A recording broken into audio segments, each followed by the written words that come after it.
literalmente andando contra a maré. Você deseja um casamento, porque a gente não quer um casamento só, a gente quer um casamento. Você tem o autor do casamento dentro da sua casa. Então, por que você vai viver com 80%, 90% se o autor do casamento mora na sua casa? É o dono da sua casa, na verdade, né? Então, a gente não precisa viver uma vida meia boca, só se quiser. Jesus tem uma vida extraordinária para nós. O que não tem nada a ver com não ter problema. As lutas são a maneira do Senhor lapidar. As lutas são despertador de Deus. Ele usa para trazer maturidade. A grande tragédia da vida, que eu falo isso para minhas mulheres, né, que é meu trabalho principal hoje. Sim, você vai falar daqui a pouco eu digo a elas que a maior tragédia da vida não são as lutas e as tragédias que fazem parte, é que a gente chora.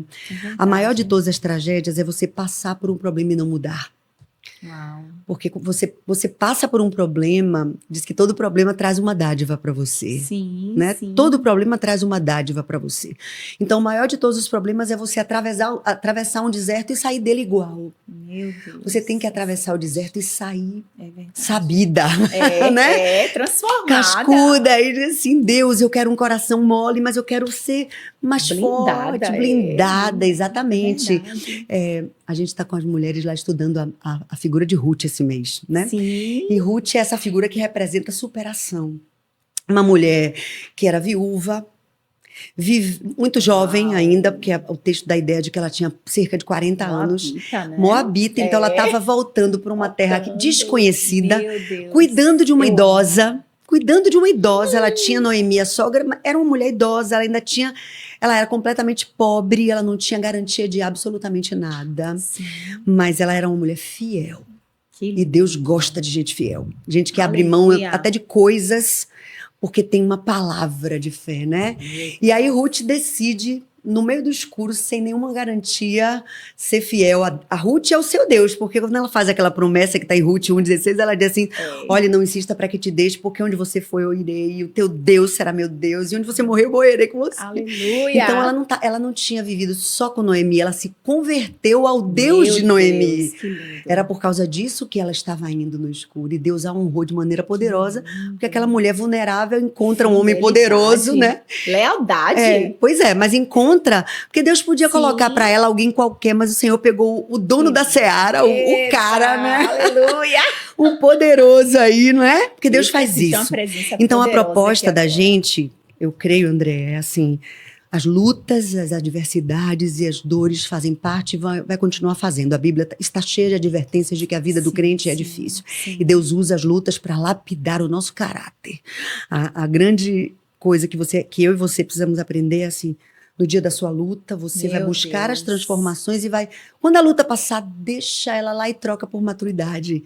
Deixa a luta lá e troca por crescimento, por sabedoria. Verdade. E aí, a cada vez que você vai passando por essas lutas, você vai se tornando uma pessoa melhor para a glória de Deus. Ai, que lindo. Eu creio nisso, Andréa.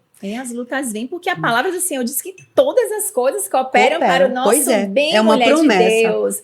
Tudo vai cooperar. A palavra do Senhor não diz que é tudo bom, vai cooperar. Não, todas as coisas ruins e boas. E assim, eu atravessei muitas coisas já, né? Eu falo assim, meu Deus, nessa idade que eu tô, eu já atravessei um câncer, um acidente de carro, assim, foi muita coisa, mas tudo cooperou para o meu bem. Hoje eu vejo, né, que realmente, assim, quando Paulo, né, ele tem autoridade para falar aquilo, porque Paulo não teve uma vida fácil. Sim.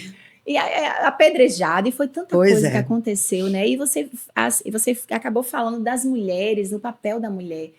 Como é que você enxerga? Que eu vejo essa proeminência, sabe? Da mulher, eu vejo sua força inspiradora trabalhando com as mulheres. E nós temos tantas mulheres que nos seguem, sabe, Bispa? E às vezes eu aconselho uma, aconselho a outra. Mas como é que você vê o papel da mulher hoje? Né? Nesse cenário que nós estamos vivendo. A mulher, eu creio assim, poxa, Jesus... Ele escolheu a mulher. Ele escolheu também a mulher para poder estar ali, sabe? Ele se mostrou se revelou, né? Ressurreto. Ele fala, olha... É verdade. Né? Então, assim, Maria, né? Rabone, Maria se deparou com Cristo ressurreto. Jesus tem um papel para a mulher, né? E eu enxergo esse papel muito, assim, marcante na sua vida. Sempre que eu abro as suas redes sociais, tem uma palavra, sabe? Igor depois vai mostrar, e eu sei que você trabalha com essa questão da mulher, Mas muitas pessoas falam, mas né, que a mulher fique calada, por exemplo, né? Paulo falou que a mulher fique calada. Muitas vezes eu sei que às vezes é polêmico.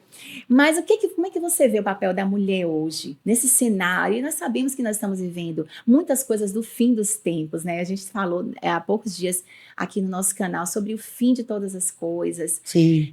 Os sinais estão aí. Como é que você vê o papel da mulher, sabe? A mulher de Deus no cenário que nós estamos vivendo. Sim. André, eu assim, respeito a posição de cada pessoa, de cada igreja. Quem somos nós para julgar? Mas assim, eu no meu coração e na nossa igreja, nós não temos nenhuma dúvida desse papel da mulher, dessa contribuição. Agora, o grande problema é quando a gente quebra princípios, né? Porque o princípio que você quebra você.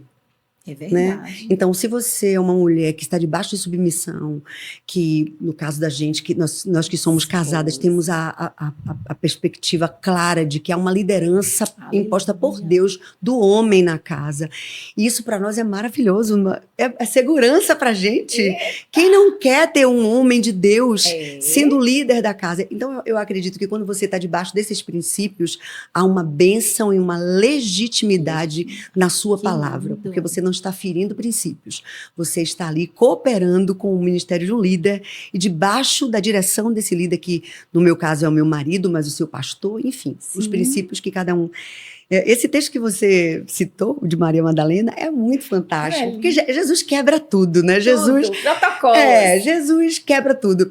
E daí, no final do Evangelho de João, você pensa assim, Jesus viveu com eles durante 3 anos, com os discípulos, com essas mulheres. Pensa, a gente vive com Jesus no online, né? E a gente já é mega apaixonado por ele, por causa da palavra. Eu larguei tudo por esse Jesus. Pois é, agora imagine o que é você viver com ele no presencial, né? Essa linguagem que a pandemia trouxe para nós.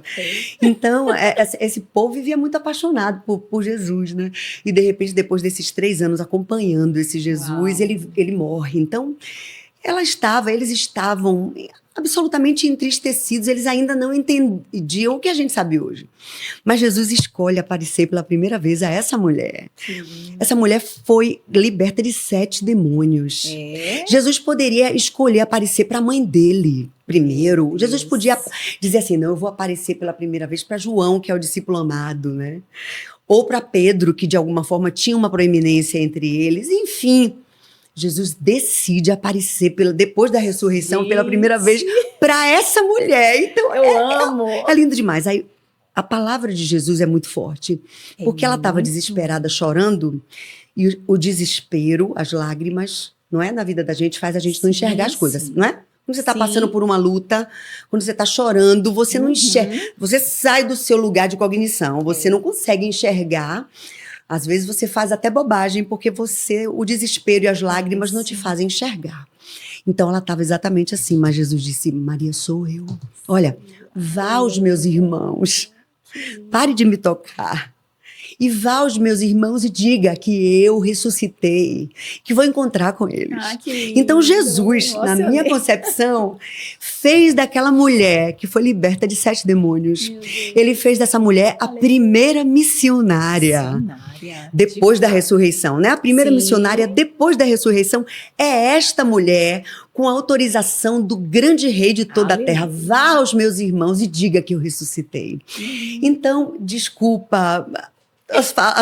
todas as falações, e eu digo isso com muito respeito, mas Jesus nos impulsiona. O que importa, que eu entendo, é que você esteja debaixo de princípios. Como é sua vida? Como é sua casa? As coisas estão em ordem na sua casa? Ou você... Um dia eu me lembro que a gente estava aconselhando uma moça que estava brigando terrivelmente com o esposo dela há muito tempo, porque ela entendia que tinha um ministério. Ela dizia que às vezes 3 da manhã Deus mandava ela ir em Feira de Santana pregar para alguém. E o marido não aceitava aquilo, e a gente tentando ensinar a ela que tem coisas antes disso.